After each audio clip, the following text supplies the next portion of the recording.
মনে রাখবেন, যখন রক্ত সম্পর্কীয় কেউ আপনার সাথে প্রতারণা করবে, ভেঙে পড়বেন না। মনে রাখবেন, হযরত ইউসুফ আলাইহিসসালাম আপন ভাইদের দ্বারা প্রতারিত হয়েছিলেন, কিন্তু এরপরেও তো তিনি থেমে থাকেননি, বরং সফল হয়েছিলেন। যখন পিতামাতা আপনার প্রতিপক্ষ হয়ে দাঁড়াবেন, ভেঙে পড়বেন না। মনে রাখবেন, হযরত ইব্রাহিম আলাইহিসসালাম নিজ পিতার দ্বারাই আগুনে নিক্ষিপ্ত হয়েছিলেন, আর সেই আগুন তো তার একটা পশমও পোড়াতে পারেনি। যখন ঘোর বিপদে পতিত হয়ে বের হয়ে আসার আর কোনো উপায়ন্তর খুঁজে না পান, আসার শেষ আলোটুকু দেখতে না পান, ভেঙে পড়বেন না।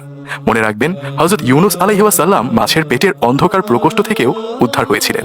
ভুলে যাবেন না, আল্লাহ আছেন। আলো বাতাসও যেখানে পৌঁছতে না পারে, সেখানেও আল্লাহর রাজত্ব চলে।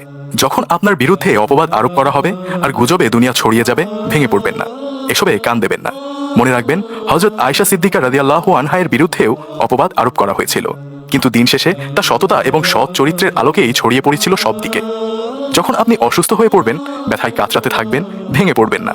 মনে রাখবেন, হযরত আইয়ুব আলাইহিসসালাম আপনার চেয়েও 1000 গুণ বেশি অসুস্থ ছিলেন, তিনি সেই সময় ধৈর্য ধরেছেন।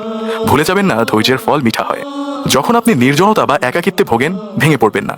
স্মরণ করুন হযরত আদম আলাইহিসসালামকে, যাকে প্রথমে একাকী সঙ্গীবিহীন সৃষ্টি করা হয়েছিল, কিন্তু আল্লাহ কি তাকে বেশি দিন একাকী রেখেছিলেন? আপনার জন্যেও কেউ না কেউ আছে।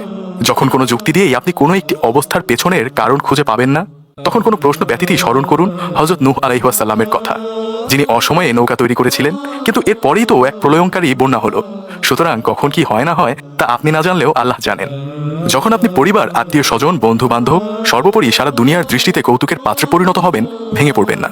স্মরণ করুন আমাদের প্রিয় নবী হযরত মুহাম্মদ সাল্লাল্লাহু আলাইহি ওয়াসাল্লামের কথা, যিনি তার আপনজনের হাসি তামাশার পাত্রে পরিণত হয়েছিলেন, কিন্তু যারা তাকে নিয়ে হাসি তামাশা করত, সেই আবু জাহেল, আবু লাহাবেরা আজ কোথায়?